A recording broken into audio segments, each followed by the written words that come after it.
चिपळूण नागरी सहकारी पतसंस्था या पतसंस्थेचे संस्थापक ज्यांच्या नेतृत्वाखाली एवढा मोठा डोलारा आपल्या या कोकणच्या भूमीत उभा राहिला आणि ज्यांच्या वाढदिवसाच्या निमित्तानं आपण या ठिकाणी उपस्थित आहात ते आदरणीय चव्हाण साहेब, वशिष्ठी दूध प्रकल्पाच्या निमित्तानं एक उद्योजक म्हणून इथल्या शेतकऱ्यांना ज्यांनी हात दिला ते प्रशांत यादव साहेब, उपाध्यक्ष अशोकराव सावळे साहेब,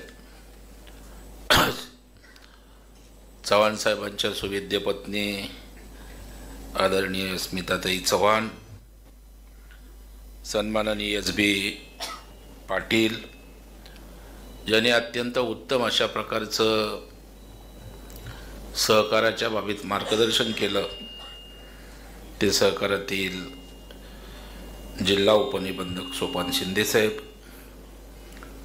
भारतीय जनता पार्टीचे या जिल्ह्याचे सन्माननीय अध्यक्ष सन्माननीय सतीश मोरे, तालुका अध्यक्ष विनोद भुरण, आणि ज्यांचं अत्यंत उत्तम अशा प्रकारचं प्रास्ताविक मला ऐकता आलं ते आमच्या CO स्वप्नाताई यादव, ज्ञानदीप सहकारी पतसंस्थेचे जिजाबा पवार, प्रांत आकाश लिंगाडे, व्यासपीठावरील सर्व सन्माननीय मान्यवर आणि मोठ्या संख्येनं 78व्या वर्षात पदार्पण करणाऱ्या खऱ्या अर्थानं सहकारमर्षी ज्यांना म्हणता येईल त्यांना शुभेच्छा देण्यासाठी विविध क्षेत्रातील आलेले बंधू भगिनींनो, सर्वप्रथम मी सुभाष चव्हाण साहेबांना 78व्या वाढदिवसाच्या निमित्तानं मनापासून या ठिकाणी शुभेच्छा देतो, त्यांचं अभिष्ट चिंतन करतो. आणि खरं आज मी स्वतःला भाग्यवान समजतो, कारण माझ्या मनामध्ये खंत होती, कोकणात सहकार रुजत नाही, वाढत नाही. परंतु चव्हाण साहेब, मी आपल्याला आपल्या वाढदिवसानिमित्तानं शब्द देतो, येणाऱ्या 5-10 वर्षामध्ये कोकणामध्ये उत्तम पद्धतीचा सहकार उभा राहील. हा राज्य सहकारी संघाचा नव्यानं अध्यक्ष म्हणून झाल्यानंतर ती जबाबदारी आपल्या वाढदिवसाच्या निमित्तानं मी स्वीकारतोय. या निमित्तानं आपण राज्य सहकारी संघावर मी अध्यक्ष झाल्याबद्दल त्या ठिकाणी माझा सत्कार आपण या ठिकाणी ठेवला. त्या निमित्तानं आपण कार्यशाळा सहकाराची ठेवलीत. म्हणजे एका आपल्या वाढदिवसाच्या निमित्तानं स्वतःचं मोठेपण त्या ठिकाणी गाजवण्यापेक्षा मला लोकांसाठी काय देता येईल, मला त्या ठिकाणी लोकांसाठी काय करता येईल, त्यांना प्रशिक्षित कसं करता येईल, राज्य संघाच्या अध्यक्षांना बोलवून माझ्या या कोकणच्या मातीमध्ये आणखी सहकारासाठी काय करता येईल, हा विचार केवळ चव्हाण साहेबांसारखाच नेता या ठिकाणी करू शकतो, याचा मला निश्चित अभिमान आणि आनंद आहे. आणि म्हणून मी आज स्वतःला धन्यता मानतो की जिजाबा पवार आपण या ठिकाणी ज्ञानदीपचं सांगत होतात, तुमची 1001 तुमची 1 नंबरची राज्यातली शाखा आहे, खरं आहे, परंतु कोकणातली आमची संस्था तुम्हाला सुद्धा पार केल्याशिवाय राहणार नाही, हा विश्वास या ठिकाणी देतो. आणि त्यांनीच सांगितलं की प्रवीण भाऊनी आम्हाला घडवलंय, शेवटी तुम्हाला घडवण्याचं काम कोकणचीच माती करते, हेही या ठिकाणी मला या निमित्तानं सांगावंसं वाटते. आणि ज्ञानदीपचा पाया जो रचलाय तो आडुलकर नावाच्या आपल्या कोकणातल्याच माणसाने रचलाय, हेही मला एक कोकणचा सुपुत्र म्हणून सांगायला निश्चितपणे या ठिकाणी अभिमान वाटतो. प्रशांत यादव बोलत असताना त्यांनी सांगितलं की केवळ कोकणामध्ये सहकारी पतसंस्था काढून सहकार रुजवला नाही तर नवी पिढी घडवण्याचं काम या ठिकाणी केलंय। आणि माझ्यासारखा कार्यकर्ता कोकणातनं हेच शोधतोय। आज मी काय मोठा कुठला पुढाऱ्याचा मुलगा नव्हतो, कुठल्या सहकार महर्षीचा मुलगा नव्हतो, टाटा बिर्ला अंबानीचा मुलगा नव्हतो, परंतु मुंबई सारख्या शहरात जाऊन आज जो प्रवीण दरेकर उभा आहे त्याचं मूळ काय असेल तर ते सहकार आहे, हे मला अभिमानाने या ठिकाणी सांगावंसं वाटतं। आणि मग कोकणात सहकार का वाढत नाही अजूनपर्यंत माझ्या मनामध्ये जी खंत होती ती आज या ठिकाणी 78व्या वाढदिवसाच्या निमित्तानं चव्हाण साहेब निघून गेले की एवढं मोठं काम आपण या ठिकाणी उभं केलंय। पतसंस्था तर अनेक असतात, परंतु पतसंस्था चालवत असताना त्या पतसंस्थेच्या माध्यमातून आपल्या लोकांना काय उपयोग होतोय, सामाजिक बांधिलकी किती पतसंस्था जपतात। पतसंस्था तर आपला व्यवसाय वाढवण्यावर भर असतो। माझी 2000 कोटीची झाली म्हणून त्याची 4000 कोटीची, माझी 5000 कोटीची। तू शेतकऱ्यांना काय दिलं? तू सर्वसामान्य बेरोजगार तरुणाच्या हाताला काम देण्यासाठी काय केलं? नव्यानं त्या ठिकाणी उद्योजक घडू पाहणाऱ्यांसाठी काय केलं? याचं उत्तर जेव्हा होय असतं तेव्हा सुभाष चव्हाण सारख्यांची पतसंस्था हीच या महाराष्ट्रामध्ये अग्रेसर आहे, हे मला अत्यंत नम्रपणे या ठिकाणी सांगावंसं वाटतं। आज जेव्हा मी या पतसंस्थेच्या सुभाष चव्हाण साहेबांची माहिती घेतली तसं तर सुभाष साहेबांनी तुम्हाला पण मी लांबूनच आपलं ऐकायचो बघायचो, आपलं सगळं दुरूनच एकमेकांना बघणं होतं। आणि ज्या वेळेला मला प्रशांत यादव यांचा संपर्क आला त्यावेळेला ही संस्था, या संस्थेच्या माध्यमातून वशिष्ठी सारखा प्रकल्प उभा राहिला दुधाचा। केवळ आपण पतसंस्था तर वाढवताय, डिपॉझिट वाढवताय, परंतु त्यातनं अनेक सामाजिक उपक्रम आपण घेत आहे। आपण बेरोजगारांना रोजगार देण्यासाठी अनेक प्रकारचे त्या ठिकाणी आपण काम करताय, अनेक व्याख्यानं आपण त्या ठिकाणी आयोजित करताय, अनेक कार्यशाळा आपण त्या ठिकाणी आयोजित करताय। आणि खऱ्या अर्थानं इथल्या शेतकऱ्याला, इथल्या कष्टकऱ्याला मदतीचा हात देण्याचं काम चिपळूण नागरी पतसंस्था करते, हे कोकणचं अभिमानाच्या अशा प्रकारचं स्थान आहे असं म्हटलं तर मी अतिशयोक्तीचं ठरणार नाही। शेवटी तुमचं ब्रीदवाक्यच सगळं सांगून जातं, आपली माणसं आपली संस्था। ज्या संस्थेच्या नेतृत्वातच आपलेपण आहे ती संस्था या ठिकाणी सभासदांचा, ग्राहकांचा विश्वास जिंकल्याशिवाय राहत नाही। त्याचं मूर्तिमंत उदाहरण आपण एवढ्या संख्येनं आपल्या नेतृत्वाला आपलेपणानं आशीर्वाद द्यायला, शुभेच्छा द्यायला या ठिकाणी आलात। आता आपल्या जबाबदाऱ्या 78व्या वर्षी पुन्हा नव्यानं काम करायचंय, कारण माझ्यासारखा कार्यकर्ता कोकणातला महाराष्ट्र राज्य सहकारी संघाचा अध्यक्ष होऊ शकतो, ही कोकणची ताकद आहे।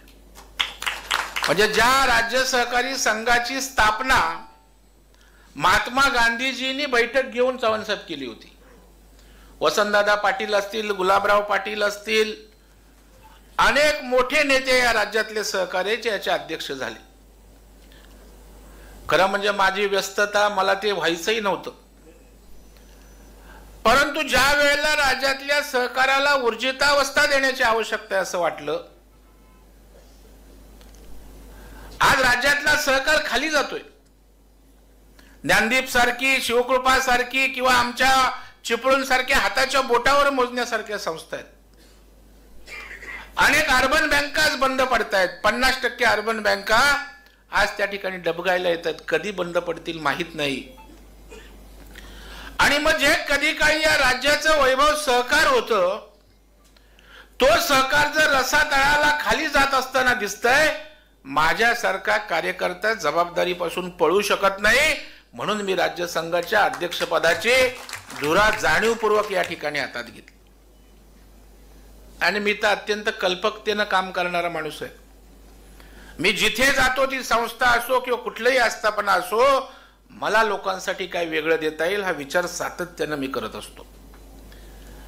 जिल्हा बँकेचं नेतृत्व करत असताना गेली 25 वर्ष सर्व सहकार्यांना बरोबर घेऊन आज राज्यात एक सर्वोत्तम बँक मुंबई जिल्हा बँक ही केली तुमच्या कोकणातल्या एका छोट्या कार्यकर्त्याने. आज 15,000 कोटीची उलाढाल केली.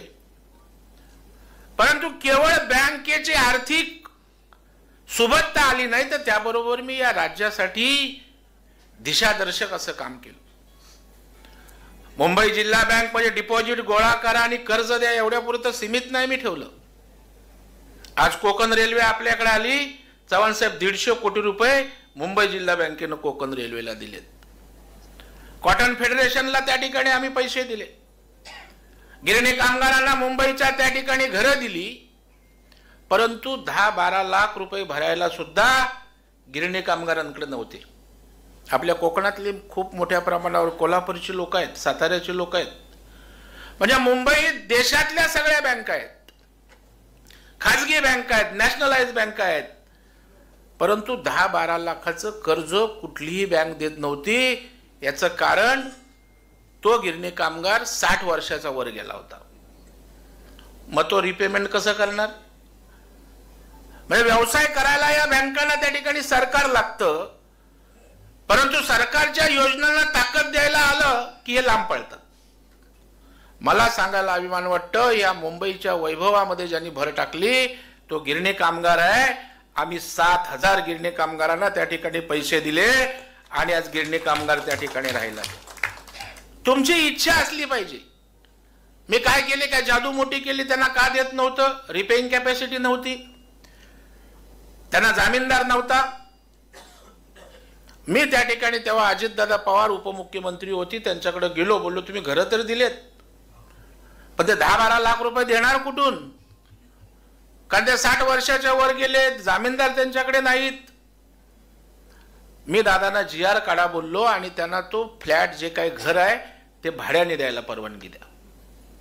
आणि चव्हाण साहेब तो GR निघाला. 12 लाखाचं घर, आम्ही 12 लाख कर्ज दिलं, त्यांना 15-15 हजार भाड्याची त्यांना भाडे द्यायला परवानगी दिली. आज गिरणी कामगार राहायला गेला. मग तुमची इच्छा जर त्या ठिकाणी असेल तर एक सहकारी संस्था काय करू शकते हे जिल्हा बँकेनं आम्ही त्या ठिकाणी दाखवून दिलं. माथाडी कामगारांना पण भूखंड दिला, पण माथाडी कामगारांकडे ना सॅलरी सर्टिफिकेट काय नाही, एक बॅच फक्त. आता बॅचवर कोण पैसे देणार? ते सहकारातली बँक देते. मी त्याला पळवाट काढली. मी म्हटलो ना, if there is a will there is a way. तुमची इच्छा असेल तर मार्ग कसाही त्या ठिकाणी निघू शकतो.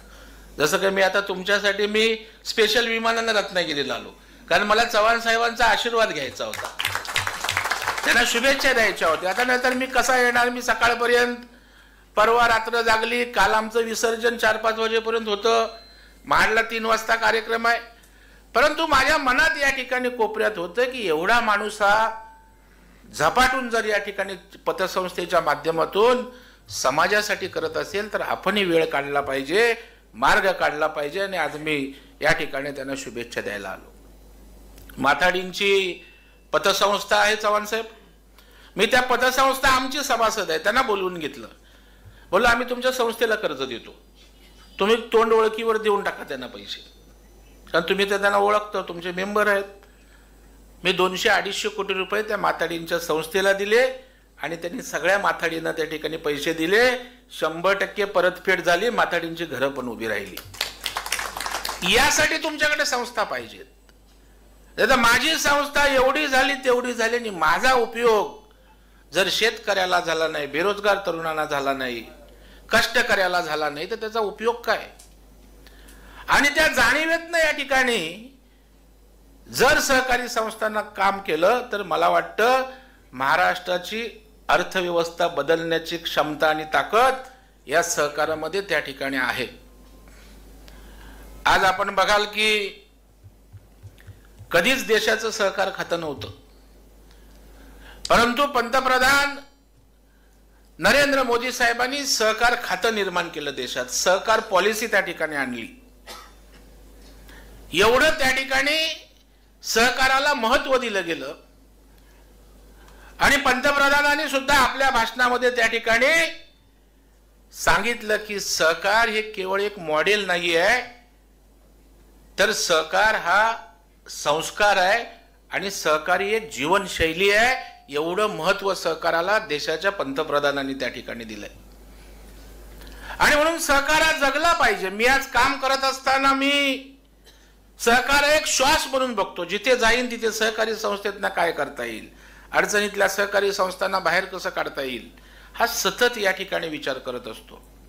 आणि म्हणून बघाल की लाडक्या बहिणींना सरकारने 1,500 रुपये दिले आणि त्यावेळेला राज्याच्या मुख्यमंत्र्यांनी अपेक्षा व्यक्त केली की माझ्या लाडक्या बहिणींचा पैसा हा अर्थव्यवस्थेत यायला पाहिजे, त्याने छोटे छोटे उद्योग व्यवसाय केले पाहिजे.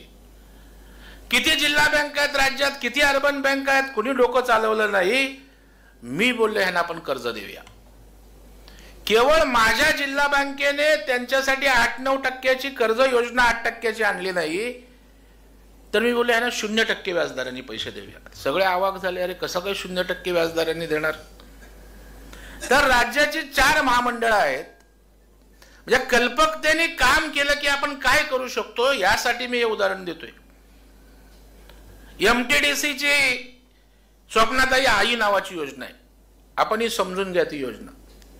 त्याच्यामध्ये 15 लाखापर्यंत व्याजाचा परतावा MTDC देतं, आपल्याला माहीतच नाही. त्या ठिकाणी OBC महामंडळ आहे, ते कर्ज देतं. अण्णासाहेब आर्थिक विकास महामंडळ कर्ज देतं आणि भटक्या विमुक्तांची अशी 4 महामंडळ आहेत जे 30 लाखापर्यंत व्याजाचा परतावा देतात. मग मी राज्याच्या मुख्यमंत्र्यांना विनंती केली की साहेब मला 0% व्याजदरानं मुंबईच्या 12 लाख महिला भगिनींना पैसे द्यायचे. तर कसं काय, मी बोललो काही करायचं नाही, तुम्ही व्याजाचा परतावा जो आहे तो आमच्या जिल्हा बँकेशी सांगड घाला, आम्ही जशी कर्ज देऊ तेवढा व्याजाचा परतावा आम्हाला द्या. आणि राज्याचे मुख्यमंत्री एवढे संवेदनशील आहेत की बोला अरे माझी इच्छा आहे त्यांचे पैसे अर्थव्यवस्थेत आले पाहिजे. बोला उद्योग व्यवसायासाठी साहेब त्यांना पैसे द्यायचे आहेत. मुख्यमंत्र्यांनी चव्हाण साहेब ताबडतोब बैठक लावली वर्षावर. 4ही महामंडळाचे वरिष्ठ अधिकारी होते, 1 मिनिटात निर्णय घेतला, सगळ्यांचं ऐकून घेतलं, देता येईल देऊन टाका. आणि आज 0% व्याजदराने 200 जणांना मी परवा चेक दिले. 1 लाखाचे चेक 200 महिलांना दिले. बिनव्याजी कर्ज 1 रुपया पण त्या ठिकाणी आपण कर्जाचा त्या ठिकाणी त्यांच्याकडून घेत नाही. आज त्या महिलांना फिजिबिलिटी होणार आहे, त्यांना आता धंदा करताना मला बाबा व्याज कुठलंही नाहीये, त्यामुळे ते आणखी गतीनं काम करणार. बरं आम्ही सरकारला मदत करतोय, कारण आपण बघाल की आई नावाची योजना, मी जेव्हा त्या MTDCच्या डायरेक्टरकडे गेलो तेव्हा म्हटलं साहेब 17 करोड रुपये आमच्याकडे पडून आहेत. शिंदे साहेब 17 करोड व्याजाच्या परताव्याचे आहेत. मुलं किती केसेस आल्या, राज्यातनं 7 केसेस आलेत फक्त, त्यातल्या मुंबईच्या 5 आणि संपूर्ण राज्यातनं 2. म्हणजे सरकार तुम्हाला पैसे द्यायला तयार आहे व्याजाचे, पण पैसे घ्यायला कोण येत नाही, कोण समजूनही घ्यायला येत नाही. कसा आपला विकास होणार. ते काम आपण केलं, ते एका सहकारी संस्थेनं केलं. हे मुद्दाम या ठिकाणी मी आपल्याला सांगतो. आणि म्हणून सहकारात प्रचंड ताकद आहे. आज सहकाराच्या माध्यमातून मी जेव्हा महाराष्ट्रामध्ये मदत करत असतो त्यावेळेला चव्हाण साहेब मला सतत त्या ठिकाणी सल माझ्या मनात असते की माझ्या कोकणात का कोण काय करत नाही. जेव्हा मी त्या ठिकाणी अचलपूर सारख्या ठिकाणी बच्चू कडू आहेत, ते काय माझ्या पक्षाचे नाही आहेत, उलट ते आमच्यावर टीका करणारे. त्यांनी संत्रा प्रक्रिया काढला चव्हाण साहेब, तिकडे 15 कोटी रुपये या कोकणातल्या सुपुत्रांना दिलं. आज कारखाना त्या ठिकाणी सुरू आहे. राज्यातल्या कारखान्यांना आपण पैसे देतोय. अनेक संस्था राज्यातल्या मुंबई जिल्हा बँकेच्या माध्यमातून उभ्या आहेत. मी 10-15 वर्षापूर्वी महाडला माझा सत्कार झाला होता किशोर धारिया जे हिरवळ संस्थेत, तेव्हा मी चॅलेंज दिलं होतं आपल्या कोकणातल्या लोकांना. तुम्हाला माहित आहे आमचे ते हे आहेत राणे, बोला एक कुणीतरी पुढे या, बोल पैसे लागतील तेवढे प्रकल्पाला मी देतो, बुडले तरी चालतील, बोललो मी बघेन काय करायचं ते. बोललो आम्ही कारखान्यांना 50-100 कोटी देतो, 2-4 तरी त्यातले मागे पुढे होतात. एक माईचा पूत कोकणातला आपला नाही कोणाला, एक जण आला नाही. आपली लोक सावध बोललात ना, आमची भित्री लोक आहेत थोडी, आणि इज्जतीला घाबरणारी लोक आहेत. त्याच्यामुळे कर्ज झालं थकलं तर घरचे भांडी कुंडी जातील. कारण आम्ही बघितलं, आम्ही छोटे जेव्हा गावात असायचो तेव्हा जिल्हा बँकेचं कर्ज असायचं, लहान शाळेत असायचो, ती एक गाडी बिडी जीप फिरतं पथक बिथक असं वसुली पथक आणि भांडी कुंडी घेऊन जायचे गावात. तर त्या मानसिकतेत आपली लोक आहेत. म्हणजे काय बुडवायची डेअरिंग करा असं मी सांगत नाही, पण धाडस तर केलं पाहिजे. कोकणी माणूस धाडसी आहे. मी जेव्हा मुंबई बँकेच्या माध्यमातून एक निर्णय घेतो तर सगळे अवाक होतात की कसं काय हे शक्य आहे, तुम्ही काय करताय.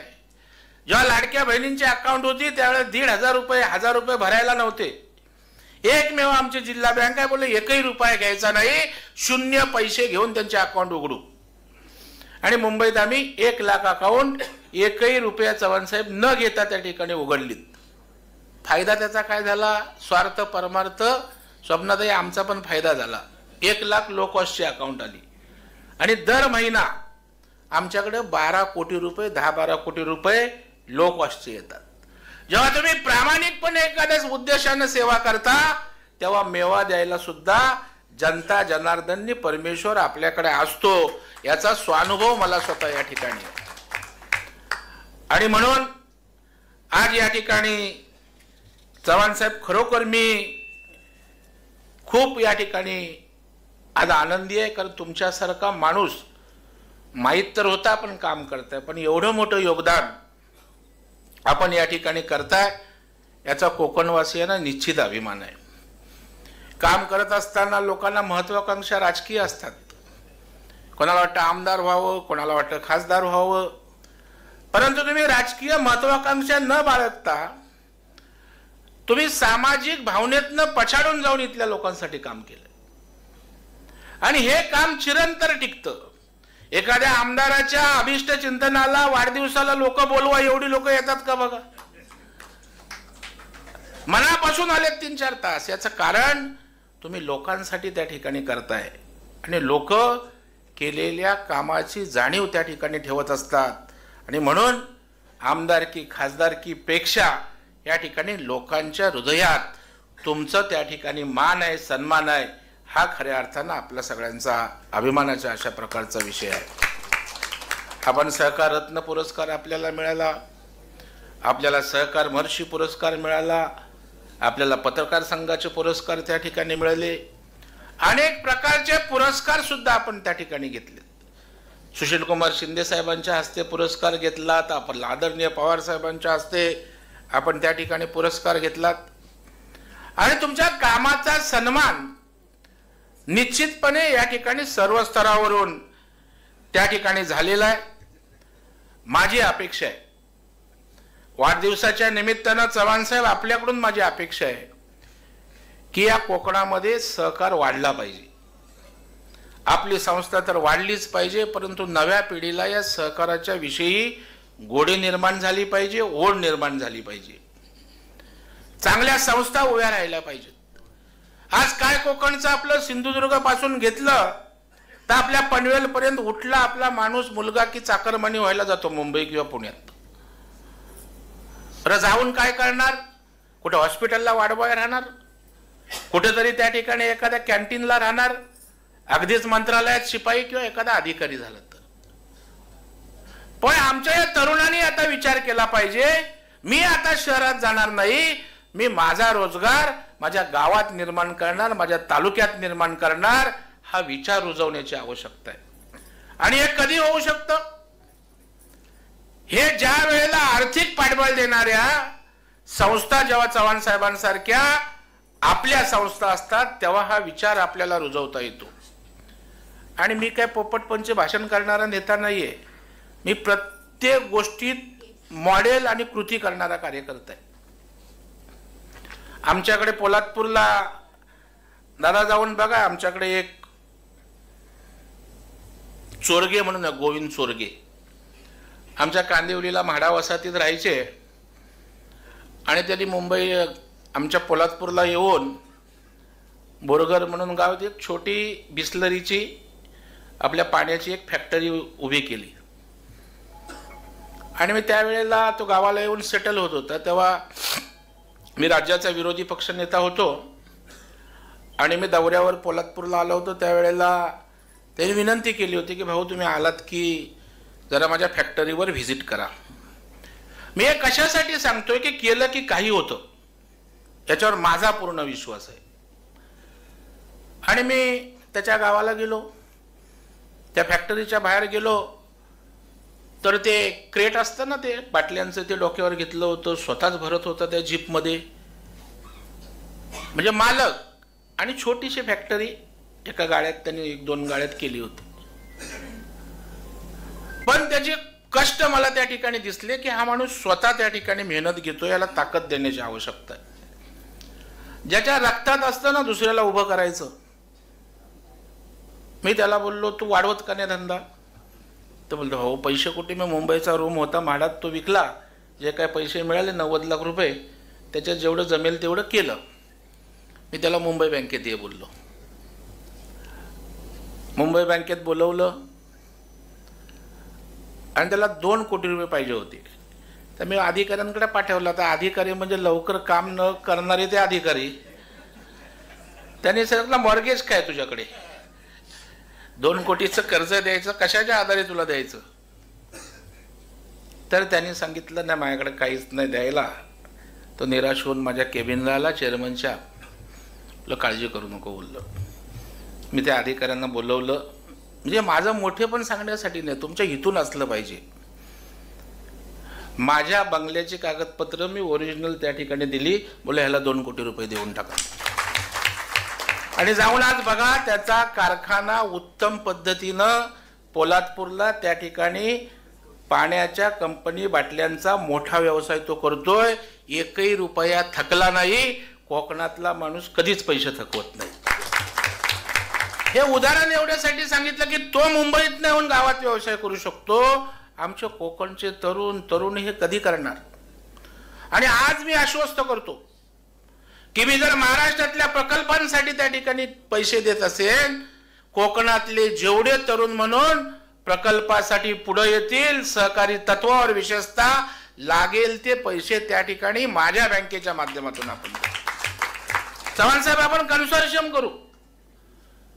आपली कितीची मर्यादा आहे मला माहित नाही किती आहे आपल्या हायेस्ट 2 कोटी एखाद्याला 25 कोटी लागले तुम्ही 2 कोटी द्या 23 कोटी मी देतो करा सुरू आपण करा 5 मॉडेल स्वप्नात आहे तुम्ही 5 प्रकल्प आपण करा कारण शेवटी कुणीतरी करावं लागतं आणि आज त्या ठिकाणी अशा प्रकारचे जर 5 प्रकल्प आज काय महाराष्ट्रात परिस्थिती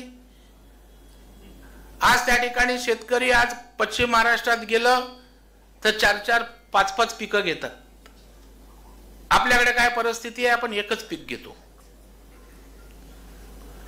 आज त्यांच्याकडे कारखाने आहेत साखर कारखाने आहेत तिकडे आर्थिक सुबत्ता आमच्याकडे काय आमचे पण आंबे त्या ठिकाणी भैया आम्हाला सांगणार देवगड का हापूस आहे अरे बोललो आम्ही देवगडचे आहे माझा मित्र संजय घाडी म्हणून आहे तो देवगडचा वाडा पडेलचा त्याला उत्तर भारतात आलेला बहुत ही अच्छा आम आहे देवगड काय ही परिस्थिती आहे आपली म्हणजे तुझं आहे तुझं पाशी परंतु तू जागा चुकलाशी। कोकणात सौंदर्य आहे वैभव आहे आज काजू आहे आंबा आहे मासेमारी आहे आज पर्यटनाच्या माध्यमातून आपण बरंच काय करू शकतो। दुधाचे प्रकल्प वशिष्ठी सारखा तर उदाहरण आपण केलेलं आहे। माझं असं म्हणणं आहे प्रशांतजी केवळ आपण उभं राहून चालणार नाही आपण इतरांनाही आता उभं केलं पाहिजे। आपण अँबॅसेडर बना आमचे चव्हाण साहेब आणि आणखी दुधाचे प्रकल्प आणखी आंबावर प्रक्रिया करणारा उद्योग अजून काजूवर प्रक्रिया करणारे उद्योग जेव्हा 5-10 चांगले मोठे उभे राहतील ना तेव्हा खऱ्या अर्थानं तरुणांमध्ये आत्मविश्वास येईल की नाही होऊ शकतं। आज केलं ना प्रशांत यादवनी का होऊ शकत नाही आणि त्याच्यामुळे आज तुमच्या माध्यमातून आपण सुरू करू. तुम्ही स्वतः जातीनं लक्ष घाला चव्हाण साहेब. अशा प्रकारचे सहकारी तत्वावर आपल्याकडे प्रक्रिया उद्योग केले, त्या उद्योगांना आपण पैसे उपलब्ध करून देऊ. हा प्रवीण दरेकरांचा आज तुम्हाला शब्द आहे. तुम्ही पुढाकार घ्या. कारण मलाही वाटतं ना, मी राज्यभर फिरतोय, माझ्या कोकणात काय होत नाही. आज मला केवढा चिपळूण नागरी पतसंस्थेचा अभिमान आहे. आमचा जिजाबा आपला नेहमी माझी 1 नंबर, राज्यात 1 नंबर. मेहनती आहेत ते.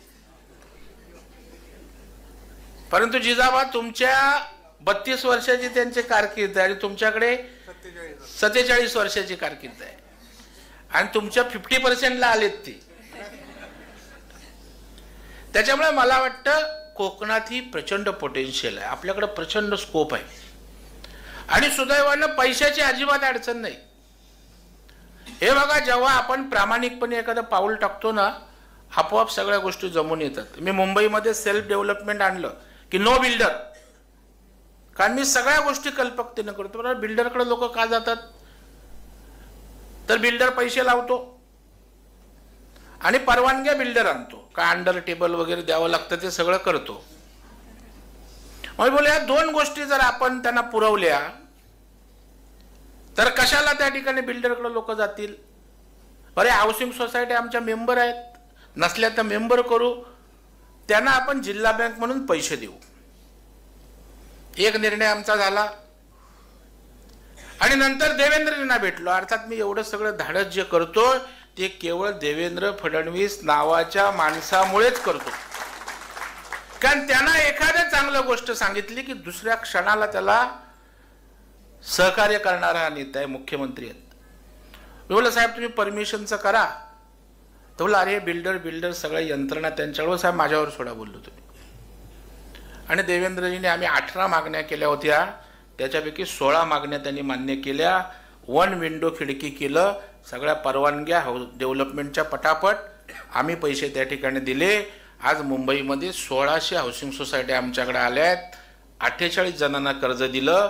20 इमारतीत लोक राहायला गेली. स्वतः मुख्यमंत्री चावी द्यायला आले होते. आणि काय चमत्कार आहे, आपल्या सहकारातनी ताकद आहे. 360 स्क्वेअर फीटाचं चव्हाण साहेब नंदादीप नावाची सोसायटी गोरेगावला होती. बिल्डर त्यांना 700 स्क्वेअर फीट देणार होतं. ती लोक आमच्याकडे आली. आम्ही त्यांना 50-60 कोटीचं कर्ज दिलं. 1400 स्क्वेअर फीटात राहायला गेले. 360 मधनं किती शिंदे साहेब? 1400. म्हणजे 700च्या वरचे 700 बिल्डर खाणार होता.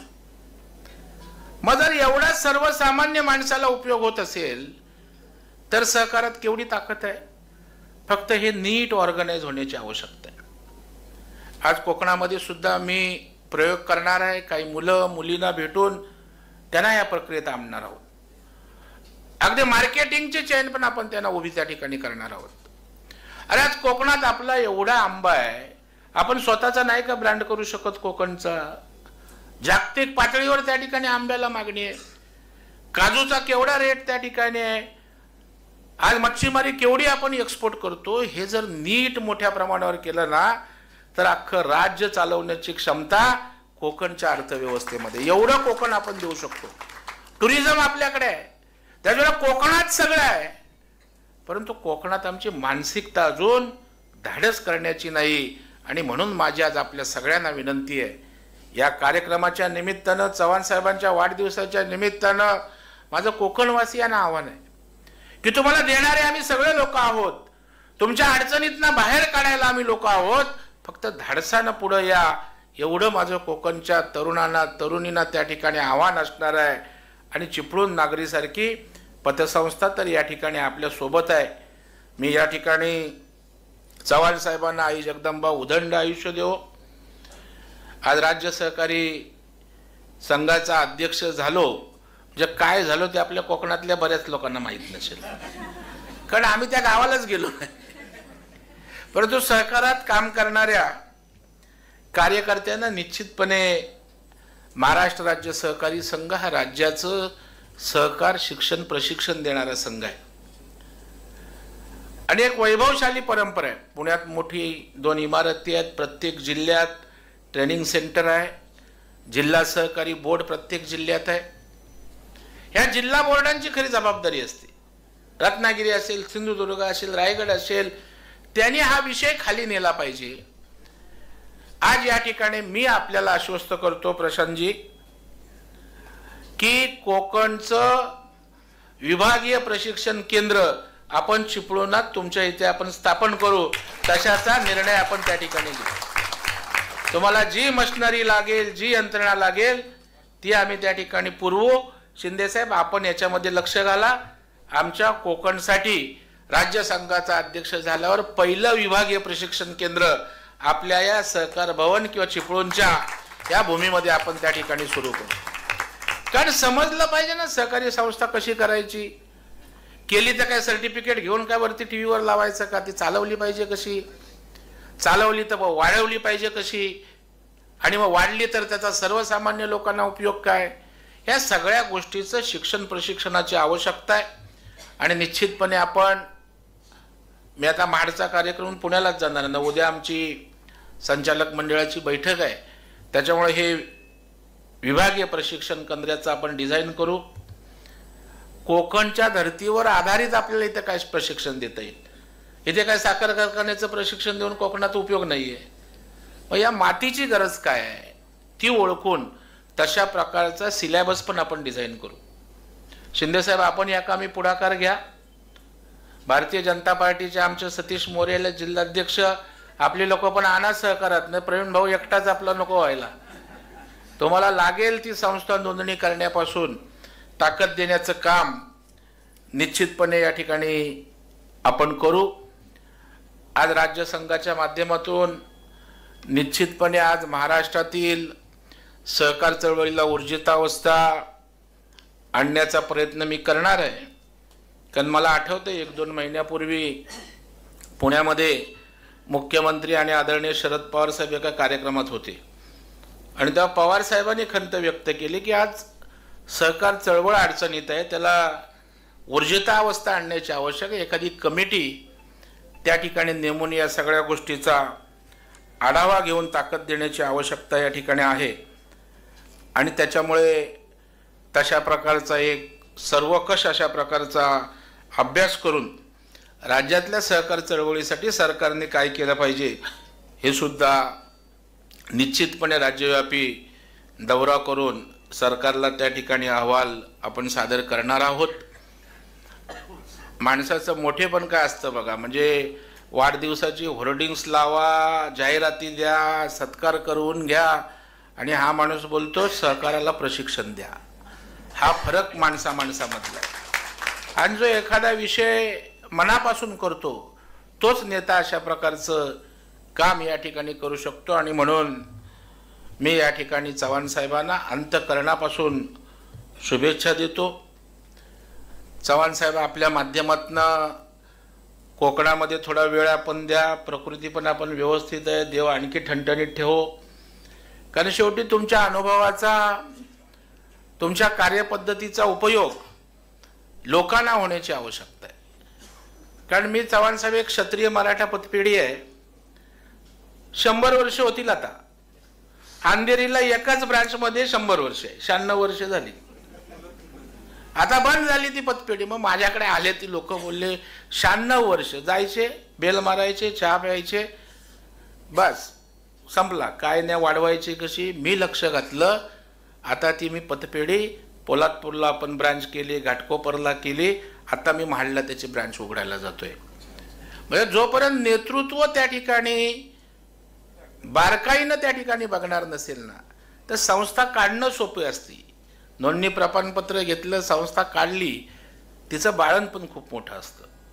त्याला खूप आपल्याला लक्ष द्यावं लागतं. आणि तशा प्रकारचं काम सहकारात आपण निश्चितपणे या ठिकाणी उभं करूया अशा प्रकारची अपेक्षा व्यक्त करतो. आमचे यादव यांनी मला या ठिकाणी बोलावलं. प्रशांत यादव माझ्याकडे आले. खरं म्हणजे मी भाग्यवान आहे की चव्हाण साहेबांचा सारख्याचा सहवास. मगाशी कोणतरी आमचे चव्हाण की काय बोलले, स्पर्श आहे. मलाही आज तुमचा स्पर्श झाला आहे आणि मलाही तुमच्या सहकार्यातल्या अनुभवाचा माझ्या वाटचालीत निश्चितपणे या ठिकाणी उपयोग होणार आहे. दुसऱ्या एका आमच्या कीर्तनकाराने सांगितलं, माणूस म्हणजे काय, देव म्हणजे काय आहे, तुमचं काम तुमचं कर्म हेच देव आहे ना. तर देवदेव करायचं आणि कुकर्म करायची त्याला थोडं देव बोलतात. त्याच्यामुळे तुमचं हे आयुष्यात फार मोठी चव्हाण साहेब या ठिकाणी शिदोरी आहे. मी सरकार आपल्या पाठीशी आहे आणि हे दाखवून दिलं आपण. तुमच्या चिपळूण नागरी बँकेच्या मागे पतसंस्थेच्या लागले होते स्वप्नाताई, बरखास्त करा, प्रशासक नेमा, ऑर्डर पण काढली होती. आमचे सहकार राज्यमंत्री बोलले, भाऊ प्रेशर आहे मला, अमका तमका. बोलो मुख्यमंत्र्यांचं नाव सांग. मी मुख्यमंत्र्यांना फोन केला. बोले साहेब कोकणात एक तर सहकार उभा राहत नाही आणि कोकणात एक उत्तम अशा प्रकारची चिपळूण नागरी पतसंस्था आहे, तिला आपलं सरकार उद्ध्वस्त करणार आहे का, हा प्रश्न मुख्यमंत्र्यांना विचारला. मुख्यमंत्र्यांना झालेली सगळी परिस्थिती सांगितली. मुख्यमंत्र्यांनी सांगितलं अजिबात कारवाई करायची नाही, कारण चांगल्या संस्था उभ्या राहत नाही आणि उभ्या राहिलेल्या संस्था आम्ही आडव्या करणार.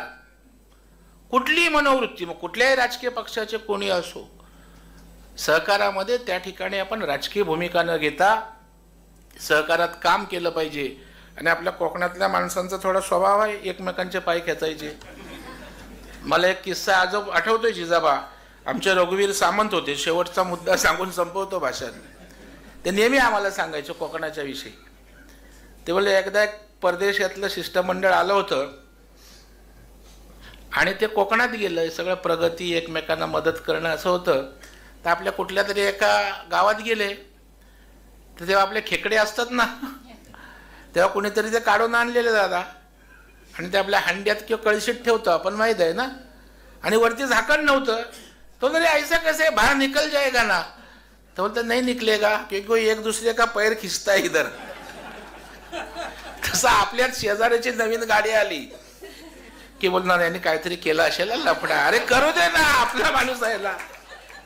मला आठवते एक सावंत नावाचे एक नगरसेवक होते, मोहन सावंत. दादाराणी तुम्हाला माहीत असेल, ते आपले मालाडला नगरसेवक होते आणि त्यांच्या गावात मंदिर बांधलं, खूप छान मंदिर बांधलं, 1.5-2 कोटीचं. आता गावाला 1.5-2 कोटीचं मंदिर झालं, त्याचं कौतुक केलं पाहिजे ना. काय म्हणतात ना, मुंबईला नगरसेवक आहे ना, काहीतरी बहुतेक केलं असणार. अरे जाऊ दे, गावात मंदिर झालंय ना. त्याच्यामुळे मला वाटतं आपण या सगळ्यातनं बाहेर येऊन आपल्या कोकणच्या माणसाला ताकद देण्याचं काम करूया. माझ्या क्षमतेनुसार, माझ्या कुवतीनुसार निश्चितपणे जे म्हणून या कोकणसाठी आपल्याला करता येईल ते अतिशय प्रामाणिकपणे करू, कारण हीच योग्य वेळ आहे. आज राज्याचे मुख्यमंत्री आदरणीय देवेंद्र फडणवीस साहेब आहेत.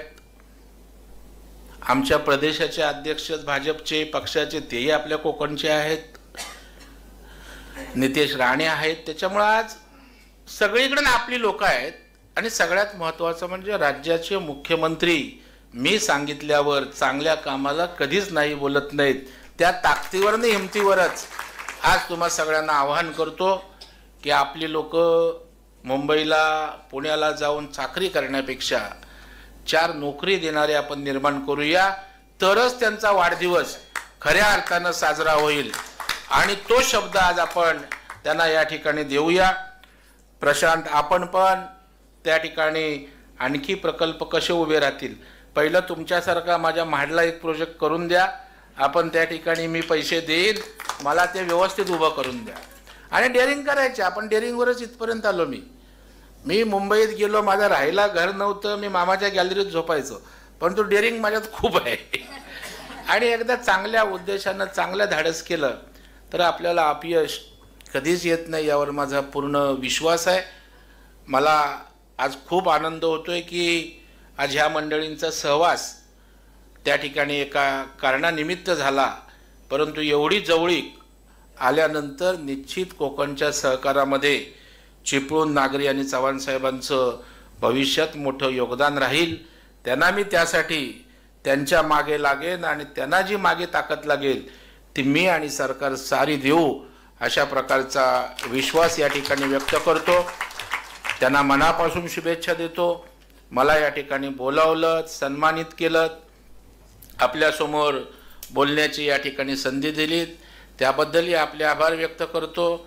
आणि आमच्या महिला स्वप्ना यादव यांचं खरं आपण अभिनंदन केलं पाहिजे, कारण ती महिला भगिनी आज सीओ म्हणून या ठिकाणी एका जिगरीनं या ठिकाणी संस्था आपल्या वडिलांची पुढे नेण्याचं काम अत्यंत प्रामाणिकपणे करते. तिलाही मी मनापासून शुभेच्छा देतो. आपल्या सगळ्यांचं प्रेम आशीर्वाद या चिपळूण नागरी पतसंस्थेच्या मागे आणि आदरणीय चव्हाण साहेबांच्या मागे राहावे अशा प्रकारची अपेक्षा व्यक्त करतो. आपणही एवढा वेळा कार्यक्रम या ठिकाणी उपस्थित राहून या ठिकाणी उपस्थित राहिलात त्याबद्दल तुम्हालाही धन्यवाद देतो. जय हिंद, जय महाराष्ट्र, जय सहकार.